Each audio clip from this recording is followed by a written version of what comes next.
Price Lord. இந்த நாளிலும் கூட நம்ம அன்பில் பரிசுத்தம் அப்படின்ற தலைப்புல நம்ம தியானிக்க இருக்கிறோம். அதற்கு ஆதாரமாக எபேசியர் 1 அதிகாரம் 4 தமக்கு முன்பாக நாம் அன்பில் பரிசுத்தம் உள்ளவர்களும் குற்றமில்லாதவர்களுமாய் இருப்பதற்கு அவர் உலக தோற்றத்திற்கு முன்னே கிறிஸ்துவுக்குள் நம்மை தெரிந்து கொண்டபடியே அப்படின்னு பார்த்துருக்குறோம். ஸோ இப்போ இங்கே பார்த்தீங்க அப்படின்னா அன்பில் பரிசுத்தம் அப்படின்ற தலைப்பில் நம்ம இன்னைக்கு தியானிக்க இருக்கிறோம். இந்த ஹோலி வீக்கில் மாத்திரம் நம்ம இயேசுனுடைய மரணத்தை நம்ம நினைவு கூர்ந்து இந்த வாரம் ஃபுல்லாக நம்ம அவருடைய மரண பாடுகளை நம்ம நினைச்சு நம்மளும் அதுக்கு நான் இயேசு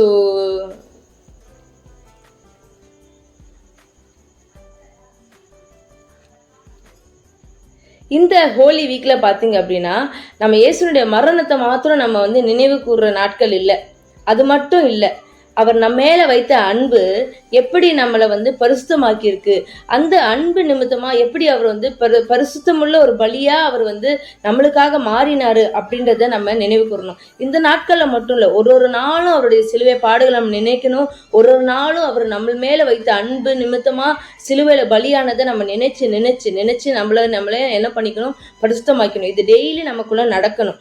இது ஒரு ப்ராசஸ். ஒரு நாள் மட்டும், இந்த 10 daysல மட்டும் இல்லை, இந்த ஹோலி வீக்ல மட்டும் இல்லை, டெய்லி நம்மளை என்ன பண்ணணும், பரிசுத்தமாக்கிக்கிட்டே இருக்கணும். எப்படி இப்போ நம்மளாம் நினைக்கிறோம், சிலவங்களாம் நினைப்பாங்க பரிசுத்தம் அப்படின்னா யார்கிட்டையும் பேசாம இருக்கிறது, ரொம்ப கும்பல்ல இருக்கும்போது தனியா அப்படியே அமைதியா உட்காந்துட்டு இருக்கிறது, ஏதாச்சும் கேட்டாங்கன்னா ரொம்ப சாஃப்டா பதில் சொல்றது, மற்றவங்களுக்கு சில நேரத்துல எல்லாம் பாத்தீங்கன்னா மற்றவங்களுக்கு கேட்கவே கேட்காது, அப்படி கேட்காம அப்படியே அமைதியா பதில் சொல்றது.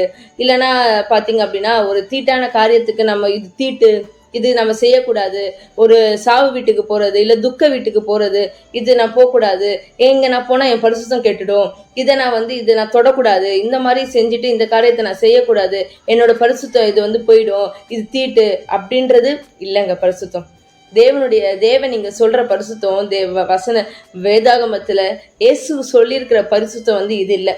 நமக்குள்ள இருக்கிற அந்த உணர்வுகள், நமக்குள்ள இருக்கிற எண்ணங்கள், நமக்குள்ள இருக்கிற அந்த குற்றங்கள், பாவங்களை நம்ம எப்படி நம்ம மேற்கொள்றோம், இயேசுவுக்குள்ள நம்ம அதை எப்படி நம்ம ஓவர் கம் பண்றோம், அதுதான் நம்மளை பரிசுத்தமா வச்சுக்கிறது. அந்த பரிசுத்தமா வச்சுக்கிறதுக்கு நம்மளுக்கு முக்கியம் பார்த்தீங்க அப்படின்னா தேவனுடைய அன்பு. இயேசு சிலுவையில சிந்தின அந்த ரத்தத்தினுடைய வல்லமை நமக்குள்ள கிரியை செய்யணும். அந்த பரிசுத்தமுள்ள ரத்தம் நமக்குள்ள வரும்போது அது நம்மள என்ன பண்ணுது, பரிசுத்தமாக்குது.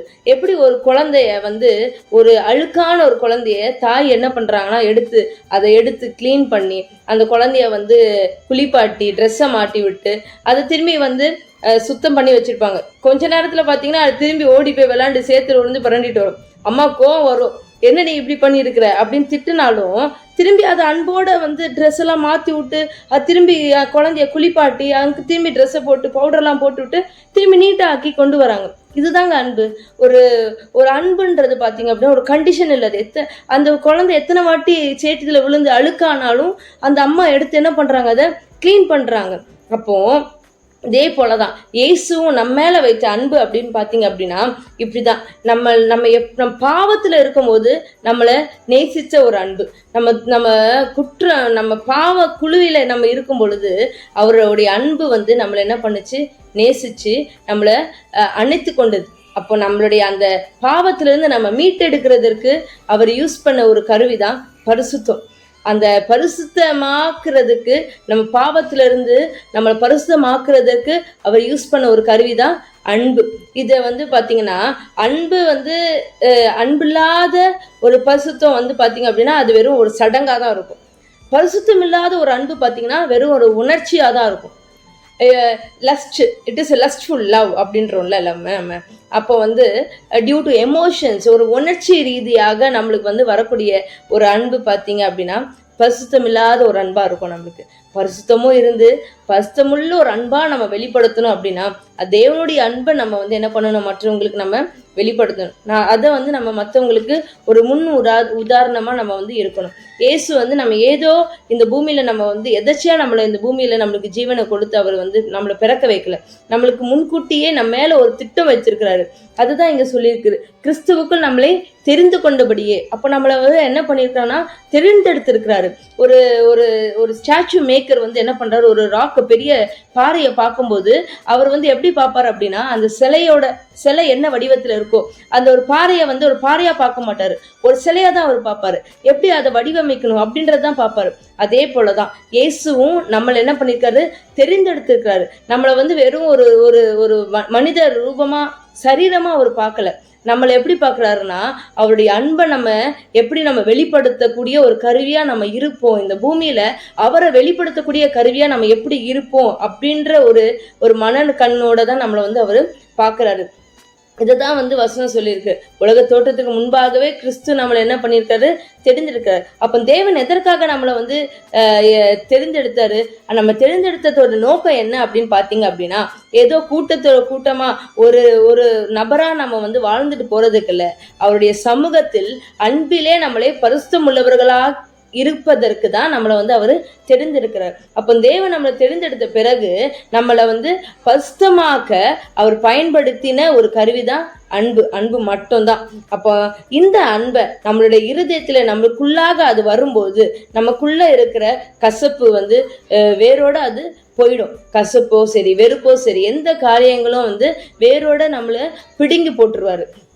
எப்போ பிடுங்கி போட முடியும், நம்மளால முடியாது, சுயத்தினால முடியாது. தேவனுடைய அன்பு நமக்குள்ள வரும்போது எபேசியர் 4:31 பார்த்தோம் அப்படின்னா, சகல விதமான கசப்பு, கோபம், மூர்க்கம், தூஷணம் மற்ற எந்த துர்குணமும் உங்களை விட்டு நீங்க கடவுது அப்படின்னு சொல்லியிருக்கு. அப்ப நம்மளை விட்டு நீங்க கடவுது அப்படின்னா நம்ம கிட்ட இருந்து கம்ப்ளீட்டா அது வந்து போயிடணும்.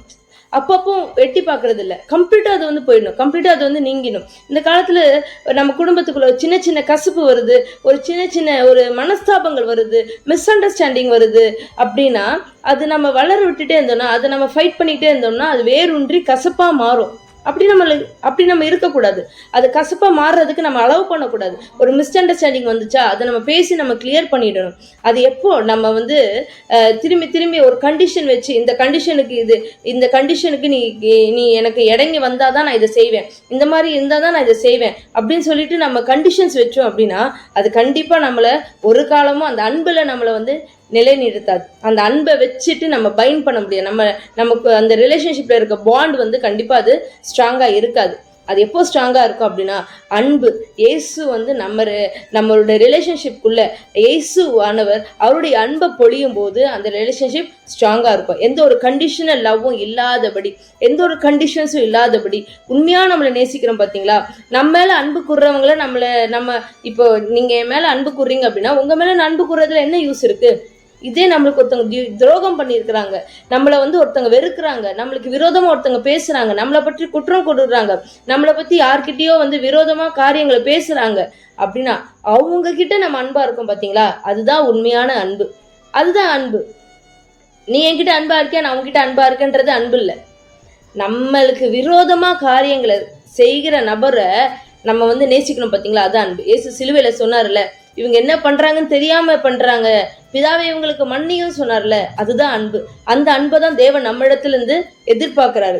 எப்படி இயேசு வந்து சிலுவையில அவருடைய ரத்தத்தை சிந்தி பாவியான நம்மளுக்காக அவருடைய ரத்தத்தை சிந்தி அவருடைய ஜீவனை விட்டாரோ, அதே போல நம்மளுடைய குற்றங்கள்லாம் அவர் மேல போய் அவர் குற்றவாளியானார், அவர் பாவ பலியானார்.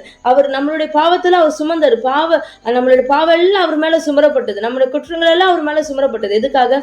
நம்மளை பாவம் இல்லாம ஆக்கணுன்றதுக்காக, நம்ம குற்றமில்லாதவர்களா இருக்கணும்ன்றதுக்காக. இப்படிப்பட்ட அன்பை நம்மளும் என்ன பண்ணணும், வெளிப்படுத்தணும். இந்த நாள்ல ஒரு சின்ன ஜெபம் செய்வோமா? ஏசப்பா, உங்களுடைய அன்பை நாங்க வெளிப்படுத்தணும் ராஜா, மற்றவர்களுக்கு இந்த நாள்ல மட்டும் இல்லை எப்பொழுதும் ஏசப்பா உங்க அன்பை நாங்க வெளிப்படுத்தணும். எப்படி நீங்க சிலுவையில ராஜா ஒரு கண்டிஷனல் இல்லாம நீங்க எல்லாரையும் நேசிச்சிங்களோ, உங்களுக்கு விரோதமா இருந்தவங்களை கூட நீங்க நேசிச்சிங்களோ, அதே போல ராஜா எங்களுக்கு விரோதமா செய்கிற நபரை நேசிக்கக்கூடிய அந்த ஒரு இருதயத்தை நீங்க எங்களுக்கு தாங்க அப்பா. ஒரு பரிசுத்தமுள்ள இருதயத்தை நீங்க எங்களுக்கு தாங்க ஏசப்பா.